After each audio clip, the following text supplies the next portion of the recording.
ku është problematika dhe ngërçi që krijohet në së brendshmi tek njerëzit përballë varfërisë dhe besimit. Njerëzit janë shumë friksuar nga e nesërme, çfarë i pret ato. Ashtu siç mund një pjesë e mirë e tyre të jenë pengë asaj çfarë ka kaluar dhe kjo e kaluar mbase mund të jetë e vështirë, e varfër, po themi, dhe nuk i lën ato dot që të ndërrojnë për gjëra të bukura, apo në psiqikën e tyre ato thonë nuk kam kohë të merrem me besimin.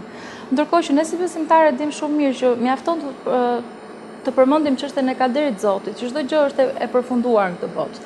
Ti je thjesht një aktor në këtë botë ku përpiqesh sa më shumë të investosh për jetën tjetër.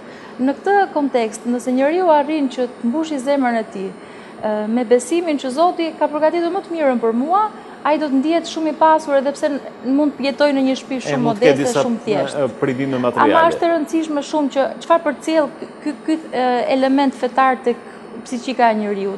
Unë nuk kam se të jem peng as të shkuarës, as të nesërmës.